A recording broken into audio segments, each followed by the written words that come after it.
Yes. Hello, students. We have completed our very first chapter, right? Now, continue with our subject, and we are going to start our second chapter, that is Business Services 1, right?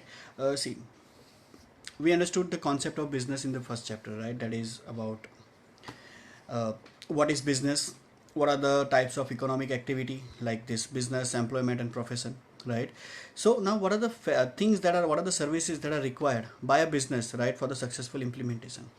Today, in this lecture, I have covered two topics mainly, that is meaning of insurance and principle of insurance, right? Principles of insurance. But apart from that, we are going to see about that what kind of services that a business is going to need, right? So starting with an introduction, right? See, uh, in the present scenario, in the modern time, many industries, that is small scale industries or large scale industries, they are coming into the business, right? But from the very beginning of the business, the service sector, or we can say that a various auxiliary services of commerce that are going to require for what purpose, for the successful implementation of the business, right? Like example that are given here, banking, from where they are going to have that particular finance, right? That suppose I'm starting a business, though I will be in need of what? I will be in a need of finance, right? I will be getting loans from the banks, right? I will be getting facilities of current accounts from the banks, right? Then insurance, that is a protection that will be there, right? That we are going to see in this chapter, right? That insurance, types of insurance, what is the meaning of insurance, okay? Postal services, storage, transportation, like postal services, that we know that, that later writing from one place to another place, they are going to through the couriers or through the particular, that government oriented postal services, right? Then storage, that means by whatever the production, whatever the goods or commodity they are being produced, right? A producer need to store those products so that it can be useful for the future purpose, okay? Then transportation, that is just that moving uh, goods or a commodity from manufacturing place to selling place, right?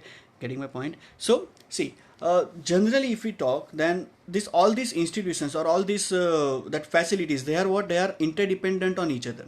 They see, we have seen in the characteristics of a commerce, right, that these are the services, they are what, they are demand oriented, but still it is continuous, right? It's a continuous activity. So a single business is going to require all these facilities, like that, suppose for an example, how the postal services, they are going to be helpful. So postal services, it can be helpful with the purpose of with that particular thing, that there will be what, there will be that sending a communication later, that is, see, this concept of WhatsApp and e-commerce that has been started right now, right? But before that, what was the thing, that is, if a company wants to send notice, if the company wants to send any kind of that communication, right? So they were writing letters, right? So these are the business services that is being required by whom, by the business. In this chapter, we are going to learn about that, the first topic that I have covered, that is what, that is about insurance, okay? So now let's see what is insurance. See that the definition of insurance, that is, it refers to what, it refers to the written contract or agreement between two parties through which the insurer pays premium, okay? Now understand the term insurer, right? Insurer, that means what, the person who is taking the insurance. Suppose for example, I am the person who is taking the insurance, right? That whether it is a life insurance or a general insurance, right?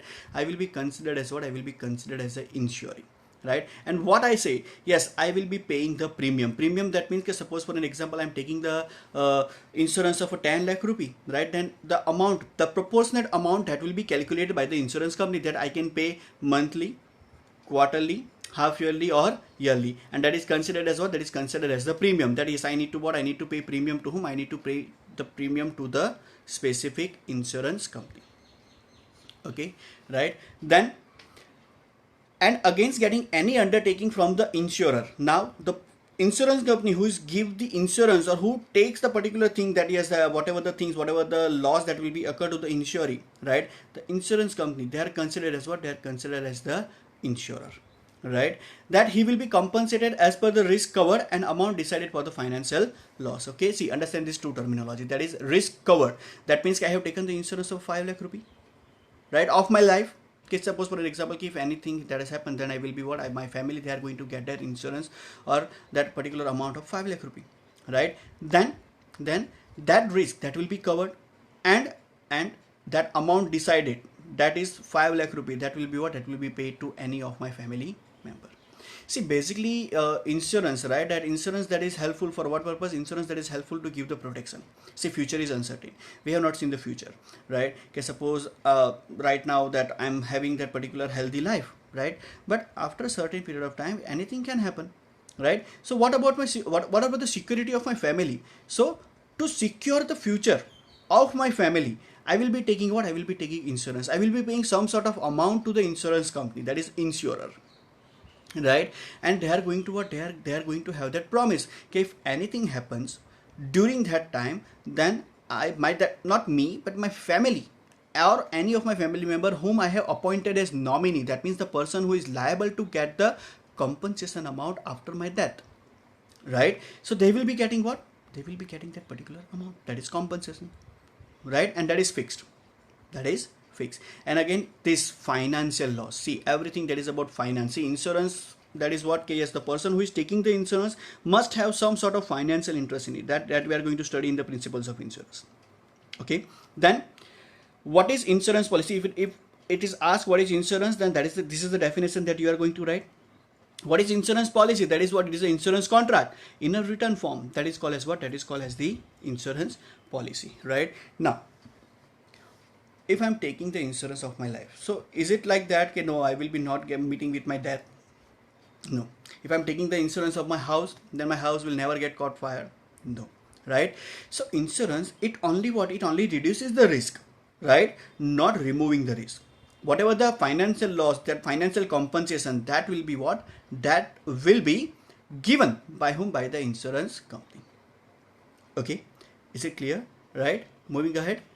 Now, principles of insurance. See, basically, insurance, that what is the main thing, that is they are going to what? They are going to provide a financial security, right? Or they are going to have that particular thing, they are going to have that financial compensation to the particular insurer, the person who is taking the insurance. But when they are entered into the agreement or a contract, that is insurer as well as insuree, that means the person, suppose I am the person who is taking the insurance, and insurer, that means, suppose take an example of LIC of India, that is Life Insurance Corporation of India. They are the one, they are the who, they are the particular insurer, right? So between insurance company and the person who is taking the insurance, they both entered into the agreement, right? Now when they entered into the agreement, some principles, some basic principles of insurance that need to be followed, right? That first is the principle of utmost good faith.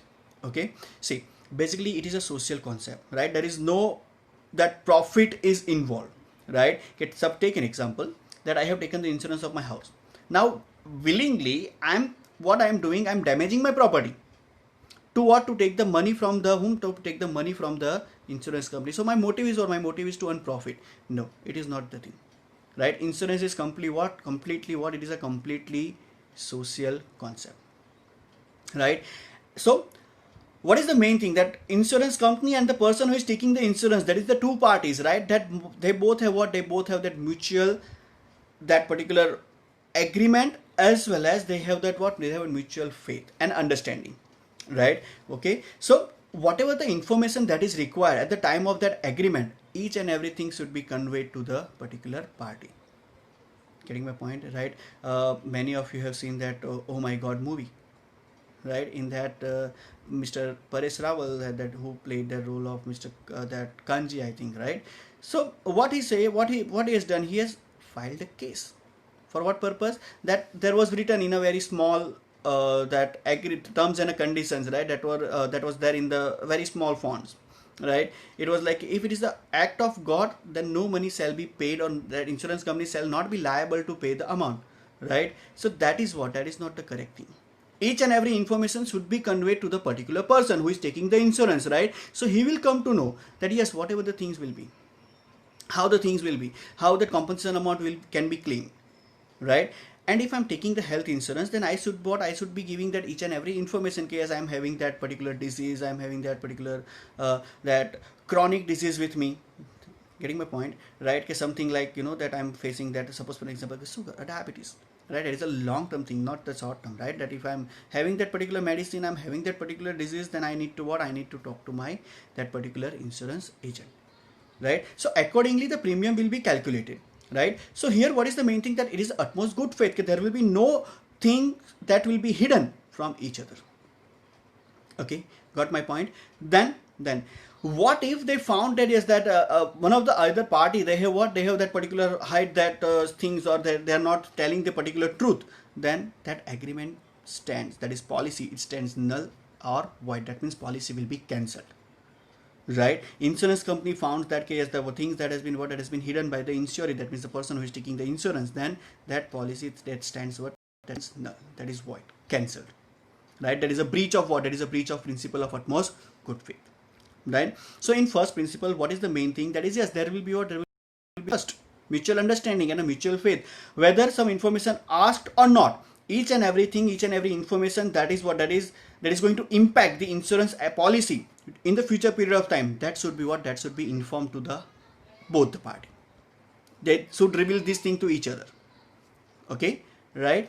Then second, that is principle of indemnity. Okay, now understand this thing, what is principle of indemnity, right? That is, see, it is written here, that is, it is an insurance contract that is made for the compensate for the loss. Understand this thing. Okay, suppose for an example, I have taken the insurance of amount something for rupees 5 lakh, right? So I will be liable to get up to 5 lakh, not more than 5 lakh. That whatever the amount of that loss that has been occurred, okay, whatever the amount of that finance that has been occurred, that only what, that only the thing which will be what, which will be I be that means I will be liable to get, not more than that, right? It is equal to what, it is equal to that particular loss amount, right? Okay, if I have a damage of rupees 5 lakh, then I will be able to get, or I will be able to get 5 lakh rupee, right? If I have taken the insurance, suppose for an example, I have taken the insurance of my car and it is valued up to 3 lakh rupee, so I will only be getting 3 lakh, not more than that, although the loss can be more. But insurance company, what they are going to say, okay, yes, you have taken the insurance of that only that 3 lakh rupee, then okay, fine, that will be not an issue. But if it is loss is more, then no excess amount that will be granted or that will be compensated by the insurance company, okay, right? So it is going to help the insurance company in deciding by how much amount that should be what, that should be paid, right? To whom? To the insurer, okay, right? So that, see, loss, it can be equal to the amount of particular that insurance policy, right? Or it can be proportionate to it. Okay, suppose that that partial damage it will be there, right? So that partial damage or loss of a partial damage, that will be compensated, okay, getting my point, right? Let us understand this with the example. There are three different examples that are given. First, that if a person has an insurance policy of 3 lakh rupee but the original value of product is 5 lakh, that means that undervaluation is there, right? The particular amount is 5 lakh but that person has taken only 3 lakh rupee, then in case of loss, that person will only be liable to get 3 lakh rupee, not 5 lakh. Why? Because that agreement is there. Okay, because that there will be what, there will be agreement of that worth rupees of what worth rupees of only 3 lakh, not more than that. So insurance company is not going to pay you more than 3 lakh rupees, right? See, valuation, it will be there, everything will be there, right? But if a person wants to take that lesser amount of insurance, then what they are going to do? Obviously there will be what, they are going to approve it. So ultimately it will what, it will affect what, it will impact the particular that agreement. Okay, they are not insurance company, they are not going to pay more than 3 lakh rupees, that equal to that damage or a loss. Second, if the value of product is 5 lakh and insurer has what, they have only taken the 3 lakh rupee and it is partially damaged, that is, and it was estimated 2 lakh rupee, then that person will get that amount proportionate to it. Okay, suppose for example 2 lakh rupees of loss is there, right? Then they are going to compare, okay, yes, there is a 3 lakh of a policy, so it either it can be given full, that is 2 lakh rupees, that is the damage, or it will be in the proportion of the damage. Okay, by some value they will be covered under the insurance or some that will not be covered, right? See, a terms and condition will be there for each and every insurance company, right? They are going to go to the particular survey, they are going to observe the thing, and then they are going to what, then they are going to approve the particular that amount that has been claimed. Getting my point, right? And if the person has taken the insurance of rupees 5 lakh, exactly 5 lakh, then obviously the full, in case of full loss or a full damage, that person is liable to get rupees 5 lakh. Okay, getting my point, right? See, it's a simple thing. Okay, whatever the amount of that insurance that you have taken, okay, suppose 3 lakh rupees or 5 lakh rupees, right? In that proportion you are going to get the amount. The loss, it can be more than 3 lakh rupees, the original value of the product is 5 lakh, then you are only liable to get 3 lakh rupees, not more than that. Getting my point, right? And if it is up to loss is up to 2 lakh, then proportionate amount, that will be what, that will be credited or that will be compensated, right? And last, that is if only 5 lakh rupees is that is the original value and that loss is equal to that amount, and yes, that person is liable to get full amount. That is full amount that will be compensated. Full financial loss, it will be compensated. Okay, is it clear? Right? So what we can say from this principle, that is the person who is going to take the insurance, that amount of insurance, that only be compensated, that is the loss, not to earn profit, right? And that is what we can say, that no additional benefit that will be given. Case loss is of up to 2 lakh rupee and the insurance company is giving 2 lakh 50 or 3 lakh rupees. No, it is not the case, right? And this principle is not applicable in life insurance. Life insurance, that means what? We are taking the insurance for our life, right? And that life insurance policy, see, obviously, see, life is invaluable, right? You cannot value any of the thing. Okay, suppose for example, I am taking the insurance of 5 lakh rupee, so that is the particular thing which I am having that particular that capacity to pay the premium, right? The insurer is going to decide the value of his or her life, right? So if I have taken the 5 lakh rupees of insurance and I am dead, then they are not going to care by what will be the proportion amount it will be. No, that my family member, they shall be liable to get the full amount. Getting my point, right? In case of injury or anything, then it will be what, that it will be done. Okay, by life insurance, when you are going to get life insurance, when after the incident of the death that are going to occur, not before that. Getting my point, right? See, we are going to have the types of insurance, right? So this thing will be clear, right? That life insurance and a general insurance and everything will be there. Okay, then third principle, that is principle of insurable interest. Now insurable interest, that means what? The person who is taking the insurance, that is the insuring, right? That person must be having some sort of financial interest in it, right? That must be what? That must be that person has spent some amount of money to get that ownership, right? Okay, suppose that a person is living in a particular house as a tenant, right? So a tenant is not going to get that particular insurance. Why? Because it is not in that name of that particular tenant, right? Owner, he's the first person who has that financial interest in that particular property, right? So owner, that is what, that person is having that insurable interest, that is the financial interest in it, and afterwards they are going to have that particular claim, right? Okay, then last, that is principle of subrogation. Now what is principle of subrogation? That suppose that I have taken the insurance of my car, right? And due to anything, that accident or whatever, right, my car got damaged. Now it is a full damaged, and insurance company, they have agreed to pay the particular total amount that has been mentioned in the policy, that is insurance policy, right? So what it can be, that the scrap of that particular car, that will be what? That will be transferred, that ownership of that scrap, it will be transferred to the insurance company. Getting my point? Why? Because they are what? They are paying the particular amount of that loss, right? So they are going to have what? They are going to have that particular thing, yes, that whatever the scrap it will be there, it will be what? It will be for the, it will stays with whom? It will stays with the insurance company, right? And again, this principle is not applicable in life insurance. What they are going to do with that particular dead body, right? From the scrap, they can what? They can at least cover some sort of finance or some sort of money from it. Okay, getting my point, right? So we have completed the meaning of insurance, introduction about what are the business services, right? And what are the principles of insurance. Okay, right? So with this, I'm going to send a PDF, right? From that you need to what? You need to write notes from your in the particular notebook, right? And if you have any doubt, do let me know.